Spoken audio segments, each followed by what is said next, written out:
120-pound dumbbells on a rear delt raise. You could use 30s, and you can do partials.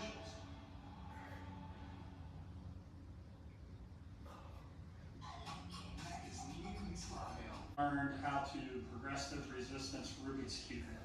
So we're going to time this. All right, Alexander, turn around. Go.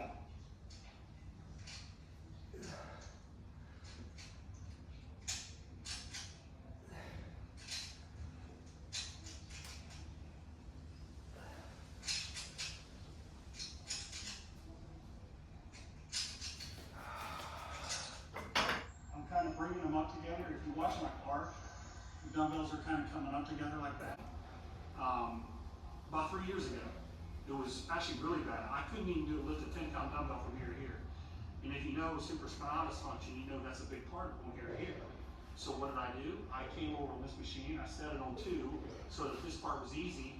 Then it got heavier as I came up. I also did that with their chest press. When people say, you build big rear delts by doing overhead presses. No, you don't do big rear delts by doing this position right here. You work this, not that. Okay, so if your goal is to work the side part of your shoulder, that part of your deltoid, you've got to make sure that this is up.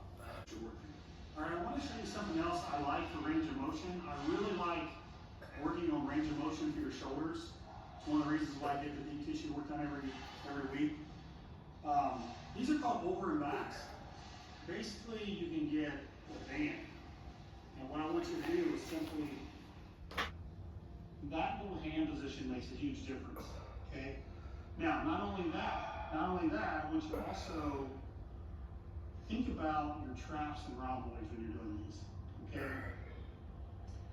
I think sometimes we try to force ourselves into a position. That's cool too, just do whatever you're going to do after your shoulders so that they get priority.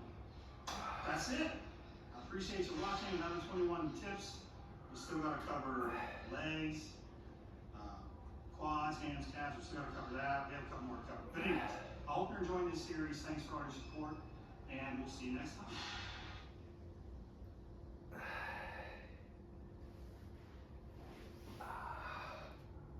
Some, it's not getting a lot.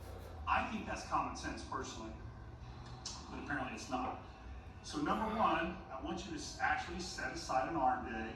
Yes, I'm advocating just a straight arm day because it makes sense, and that's going to help your biceps, number one. All right, now, number two, now I'm telling you in this video like what comes to my mind first. And the other thing, one of the first things that comes to my mind as well, maybe 2 or 3 that are decent session, well, the biceps is going to be a little different.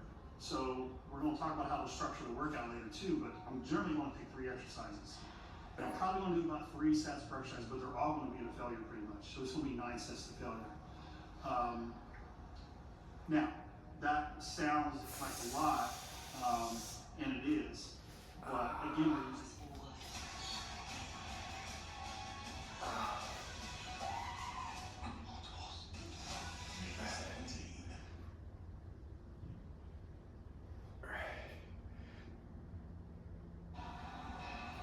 there's nothing wrong with that. Then you got a little bit of a difference. People do is they don't know that they're training their brachialis, this muscle right here.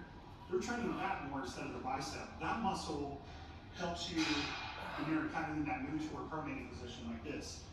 So what I see people doing is instead of supinating early, so when people say, well, I want to get a wider arm, training that muscle will help you do that. Now, I'm pretty lucky because growing up in bodybuilding, I was always taught that. Like, you got to know to break out. So that's always been a part of my arm routines.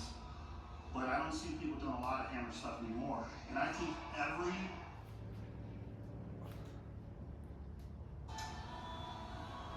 so none of this, okay?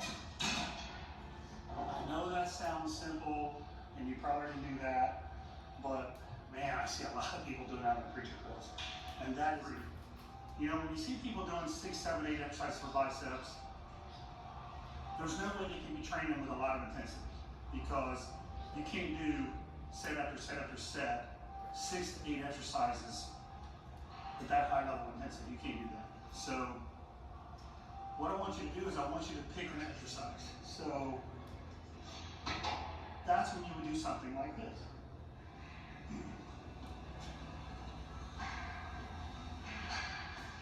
You remember when I said that these were at the bottom? Now there is, if you're fortunate and you train in a gym that has variable resistance machines, you've got a lot more flexibility. I'll show you what I mean. So if we come over here to one of the prime machines.